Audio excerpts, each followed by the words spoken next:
నమస్తే.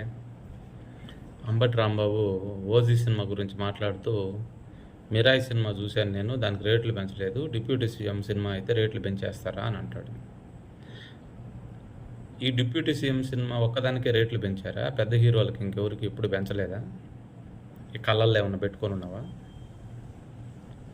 'Mirai' cinema budget ఎంత? 'OG' cinema budget ఎంత?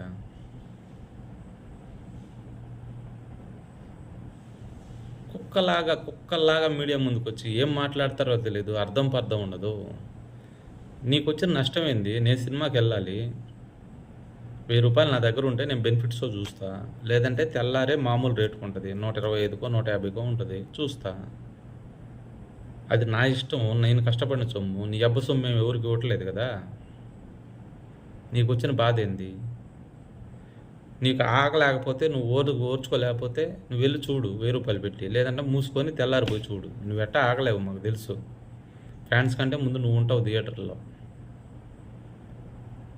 అదేమంటే సినిమా బాగుంటే అందరూ చూస్తారు, బాగాలేకపోతే ఎవరు చూడరు. బాగుంటే డబ్బులు వస్తాయి, లేకపోతే రావు అంటాడు.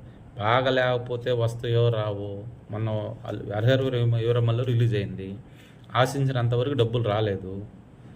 నువ్వేమన్నా నష్టం ఏమన్నా నువ్వు బుడుస్తావా? వస్తువు వాళ్ళది, తయారు చేసుకుంది వాళ్ళు ఎంతకైనా అమ్ముకుంటారు. ఇష్టం ఉన్నోడు కొంటాడు, లేనోడు లేదు. వాడికి డబ్బులు ఉంటే కొంటాడు, లేకపోతే కొనడు. మధ్యలో నీకు వచ్చిన నష్టం ఏంది? డిప్యూటీ సీఎం అయినంత మాత్రాన ప్రజల సొమ్ము ఏమన్నా వృధా ధారాదత్తం చేస్తున్నాడు ఆ సినిమాకి ఏమన్నా? నీకు ఇష్టమైనోడు చూడండి, లేకపోతే లేదని ఆయన ఎప్పుడో చెప్తాడు. బాగుంటే చూడండి, లేకపోతే చూడరు అని నువ్వు ఎప్పుడో చెప్పాడు ఆయన. ఆ యాత్ర సినిమా ఒకటి తీశారు. వాడికి ఎవడికో డైరెక్టర్కో ఎవడికో 10 ఎకరాలు గవర్నమెంట్ సొమ్ము రాష్ట్ర ప్రజల సొమ్ము దారాదత్తం చేయాలని చూశారు. అప్పుడు కాదు కూడదని అదేదో వ్యవహారం అయ్యేలో మళ్ళీ 2-3 ఎకరాలు ఏదో తగలబెట్టారు. ఆర్జీవి గాడికి వ్యూహం సినిమా తీసినందుకు వాడికి కొన్ని కోట్లు దారపోశారు. అదంతా ప్రజల సొమ్మే. మీ సొంత సొమ్ము మీరు ₹1 ఇయ్యరు, ప్రజల సొమ్ము దారాదత్తం చేస్తారు. ప్రజలకు ఇష్టమైతే వాళ్ళు కష్టపడిన సొమ్ముతో వాళ్ళ సినిమా చూస్తుంటే నీకు నొప్పిగా ఉంటుంది. ఎట్లా మాట్లాడాలి నీతోటి? ఏం మాట్లాడాలి నీతోటి? అసలు నువ్వు ఏం మనిషివి అనుకోవాలి?